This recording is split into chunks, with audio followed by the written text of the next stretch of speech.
Good morning and welcome to an ACTCA Chess Association stream covering their online events, which are being held on leechess.org, while the ACT chess clubs are currently in lockdown. As I think I mentioned, a couple of pieces of good news.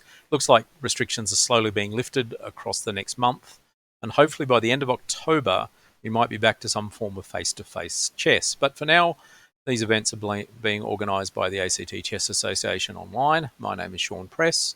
I run these events on behalf of the ACT Chess Association and produce a summary the next day. So last night's event was a rapid play event, played with a time limit of 10 minutes plus 2 seconds per move over 6 rounds, and it was won by Harry Johnson quite comprehensively out in front there. So he had a good tournament, and in fact I'm going to feature one of his wins in today's coverage. So let's get straight to the game. And Harry is white. He's playing Lachlan Smart as black. So a few moves. So at this point, we're looking at a London system, which normally has my eyes rolling to the heavens. And C5, I always think, is the right kind of response to these sort of systems. E3, knight c6. And we take here, but we're quickly going to transpose back into a line, I think, more of the Queen's Gambit. After e6, we play c4. And so we're not quite playing a London, we're playing a bishop f4 Queen's Gambit / semi-Tarrasch, whatever way you want to put it. And after bishop takes c5, there's a couple of different moves here. Knight c3 is fine, and castle. So at the moment, both players have just concentrated mainly on developing. A little bit of pressure in the center, which is always good. The main issue here for black, and it just goes all the way through the game, so I'll flag it nice and early, is the bishop on c8. What do you do with it? So white actually played a3 here, which is an okay move, and the idea is basically to stop anything going to b4. Next move, white is planning to play queen c2. And so you don't have to worry about being kicked around by knight to b4. A couple of other choices here which tend to lead to the same thing. You could continue developing with bishop d3, and the idea is then to castle. But then black will normally take here, not always, but to demonstrate this one. And when we take here, queen e7 is a good move and is kind of a little bit of an underrated move in a lot of systems. I can remember reading years ago Cecil Purdy, the Australian international master and first world correspondence chess champion, always said that e7 is the best square for the queen in these sort of Queen's Gambit type systems, in part because it frees the d8 square for the rook. And after we castle, though, the position's pretty equal here. We play bishop e2, same idea. Black actually just plays the same idea as well and takes, and we get the same position. So instead, white played a3 with the idea of playing queen c2. So it takes out a little bit of time, but it kind of helped by the fact that black then also took some time out with a few poor moves. And this is one of the difficulties, especially when you're not quite sure what your opening system really is. You can play normally the first 8 or 9 moves pretty easily, but after that it's a question of what do I do next? And it's often little small moves like this that end up causing trouble. So we play queen c2. Black took, which enabled white to either just develop the bishop straight away by capturing, or gain a tempo in this case with rook d1 hitting the queen. And after queen e7, then bishop takes c4, rook d8, and we castle. And what's happened here is that white is a little bit ahead in development, because again, I keep pointing that bishop on c8 is a bit of a problem. And even when the bishop goes to d7, then it's a question of, well, where does it go next? And that's the other issue here. And in positions like this, when you're behind, even by one move in development, a move like h6 is a little bit slow. But let me just have a look at some other choices, though, because black is a little bit stuck here for choice, as in good ones. So b5, back to d3, and we play bishop b7. So we've actually completed our development by expanding on the queen side. Not a bad idea, but at the same time, white still has an extra tempo to start swinging pieces across to the queen side, king side, I should say. Knight takes, bishop takes, h6 to protect h7 square. But after b4, the fact that the bishop and the knight are on the same line means that, in fact, white has won a piece. Takes, takes, takes. And the engine gives this a slightly better / better for white, But it is worth noting here that black does have 2 pawns for the piece, and the 2 pawns, more importantly, are the A and B pawns without anyone opposing it. So there is a chance that maybe black can pull something out of the fire by marching these pawns up the board. The other option is to play bishop back to d6, which was the computer recommended move. And after bishop takes, rook takes, queen takes, lots of swaps. We go knight here, threatening a h7 square, even though it's currently guarded. Punt the knight, rook d1 to hit the queen. Queen goes to c7, knight ge4. And there's only a small advantage for white, according to the engine. But in practice, for white to convert this position does take a little bit of extra work, much more than what happened in the game, by the way. And probably it's one of these positions where you need to practice both for white and black to realise what's really going on. Instead, h6 was a little bit slow. Knight went to e4. So white has a thematic kind of plan here, which is to start swinging pieces over to the king side, in part because they've got slightly more space in the centre. Again, one extra piece, the bishop on c8, is still pretty useless. Black would have been better taking here. Swap, queen takes. And again, white still has this edge due to this poorly placed bishop. Bishop b6 turned out to be a mistake simply because bishop d6 now hit the board.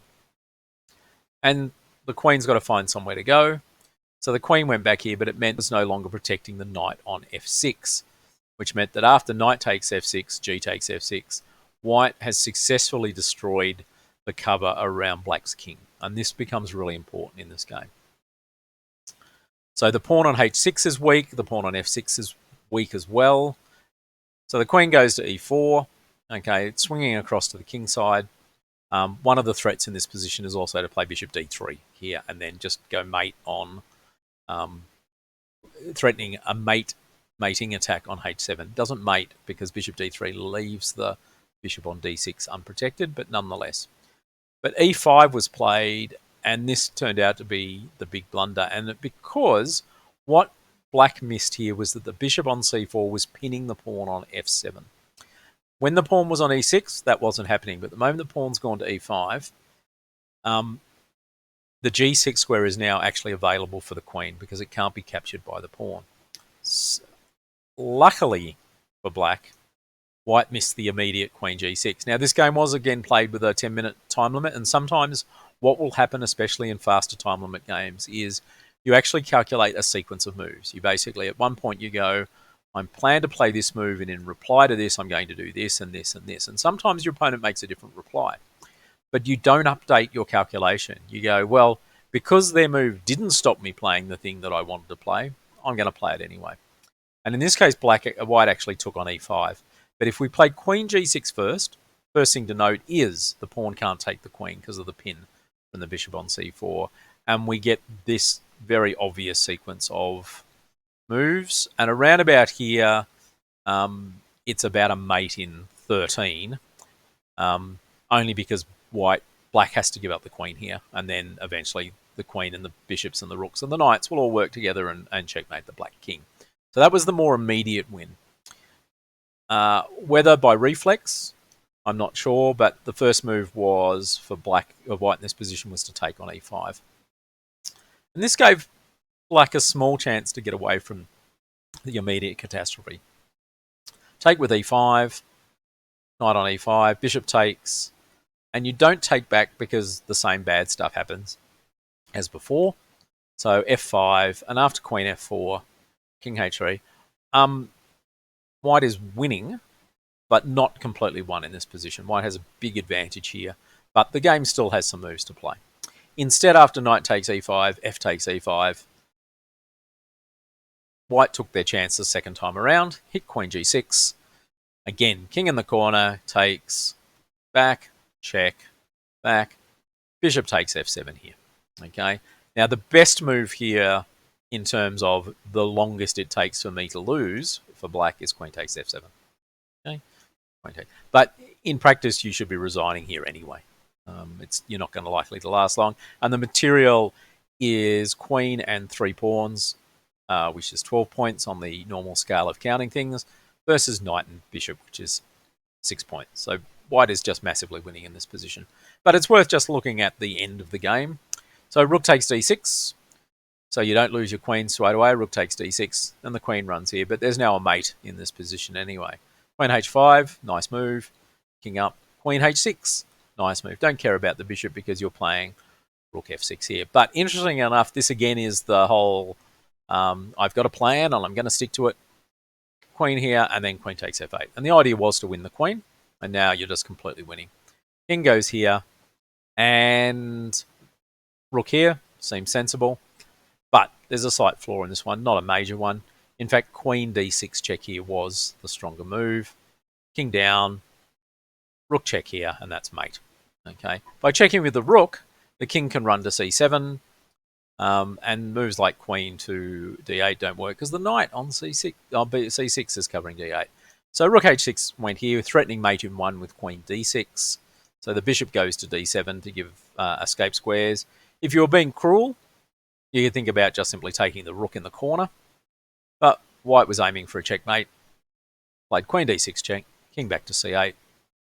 Rook h8 check, blocks with the bishop. Rook d1, threatening just to take on d7.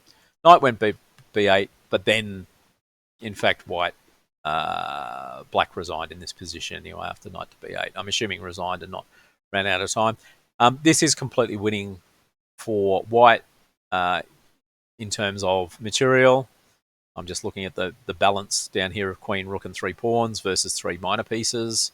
So that's a good 8-point advantage. But also the slightly sneaky queen here, again threatening mate, knight here, idea does turn up in a couple of lines as well. And then white will go on to easily win this position. So the main lesson from here, the small lesson, of course, we always have small and big lessons.